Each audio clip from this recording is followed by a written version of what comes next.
Hey, in today's video you'll learn one trick, one observation that will immediately make your watercolors more natural, vibrant, and fascinating to observe.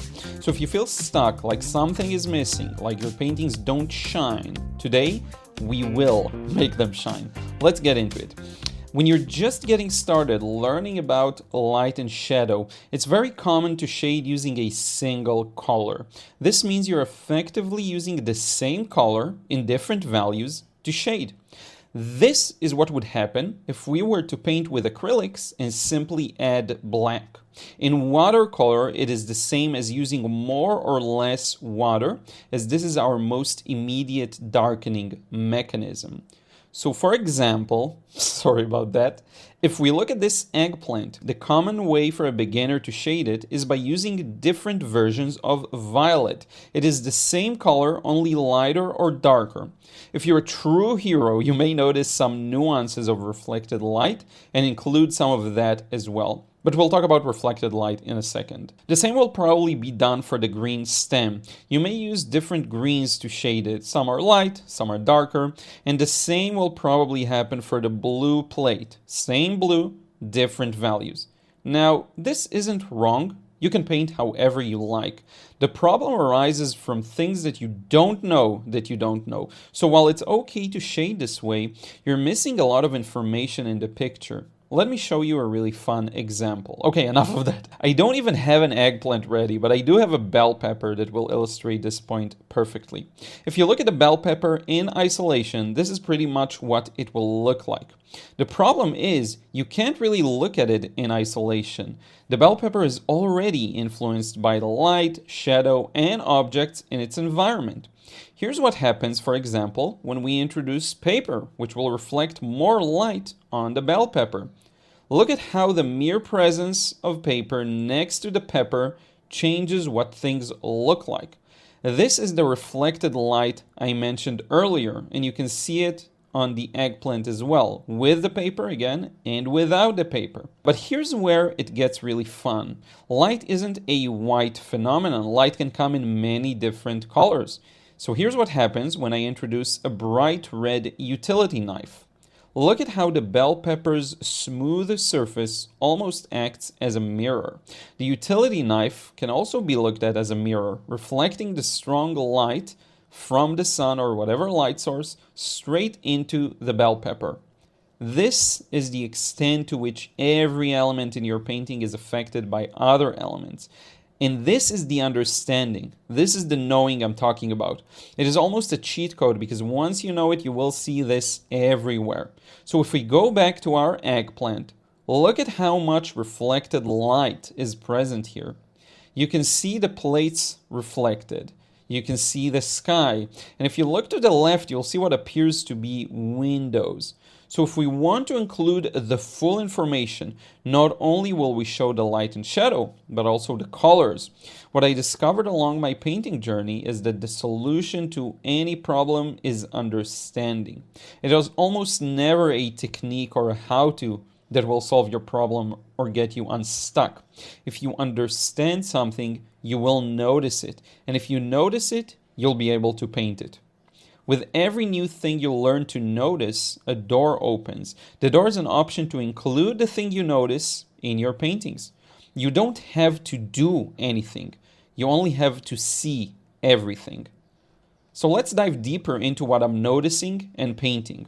So you'll notice that my drawing is very much based on the shapes of light and shadow. This is personally how I like to draw. I don't draw necessarily every detail out there, but I do like to show the main changes of light, shadow, and also color. Here you can see me actually drawing the specific details of where all the reflected light goes and all of its patterns. This will help me to place everything in a couple of seconds once we start introducing paint. I also sketched that little highlight there. So I'm starting with a neutral violety purpley mixture. Now one interesting thing you'll notice is that around it there is this kind of an area with stronger, more red violet.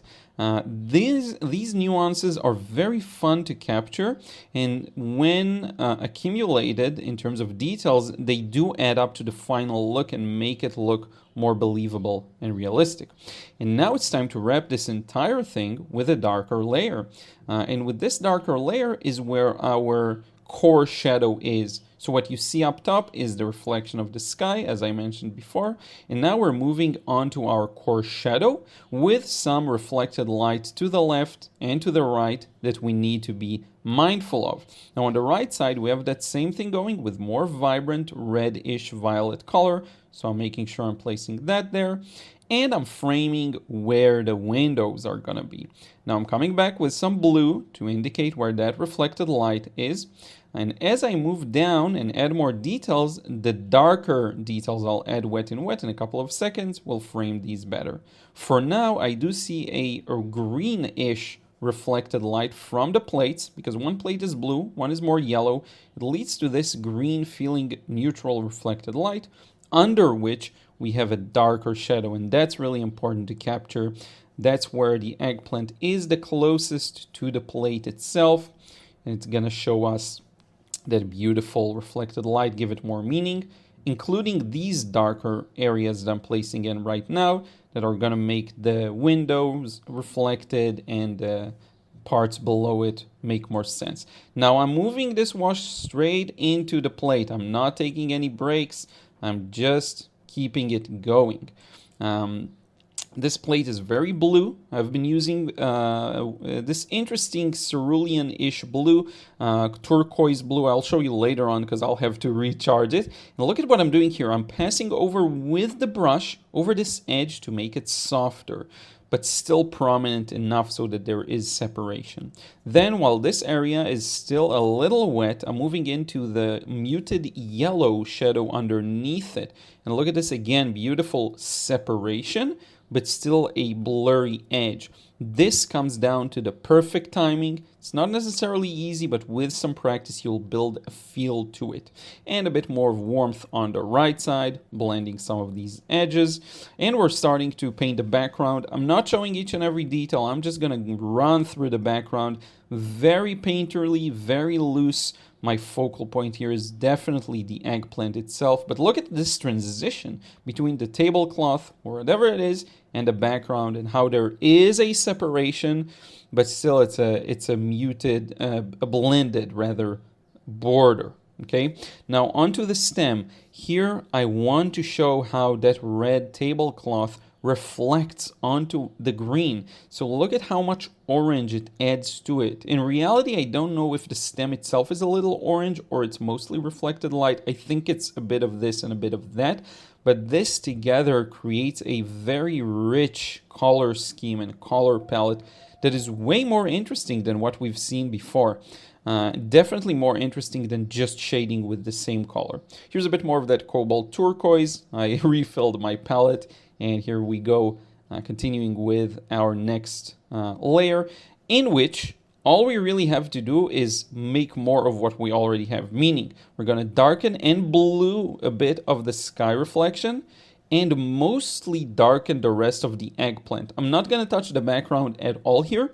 All I want is to enhance the focal point, which is in this case making the contrast between the light and the dark, and making everything pretty much darker, especially in the lower sections where the eggplant meets the plate. So again, this is a relatively loose work. This isn't really much into the details and more about the abstraction of it all. Once in a while, I really enjoy painting this way, and I find that it brings me a lot of joy. And when you can incorporate all of these beautiful reflected lights, like this very subtle yellow there, look at how much more meaning it gives the reflections and how much prettier they look. Now, the light has shifted a bit. Now there's more direct sunlight on my table, so apologies about that. But you will get to see in a couple of moments the final scan, and you'll get to experience the painting for what it is. Again, not an accurate result, but a rich result that shows all of the nuances of the colors reflected onto the eggplant from its environment. I find that you don't even have to be accurate when you do this. Your painting will immediately acquire a mature painterly feel to it. A bit of wet and wet there just to bring out some shadows, some small details on the plate, and to make it look richer, more interesting, more full of nuance mainly, and just good looking. And that right there concludes our process. And here's the beautiful result we got. If you want to better understand the very nature of watercolor, to see the full picture, to have complete freedom and mastery over your paintings, the frustration-free watercolor course will teach you just that. Check it out in the first link in the description box. You get lifetime access to the videos and can watch at your own pace. And there are also two cool bonuses. One is a really fun live demo I recorded to a local Facebook group here. And another is a short PDF detailing my most useful colors and mixes. Give it a look and please also let me know in a comment below. Is the idea of reflected light and colors new to you? Do you feel like your paintings will change after watching this video? I'm looking forward to hearing your thoughts. Also, I want to thank everyone who supports me over on Patreon. You make this happen. So thank you so much. If you want to receive credits at the end of the videos, or if you want access to some exclusive processes and posts, be sure to check that out. Thank you so much for watching, and I will catch you in the next vid.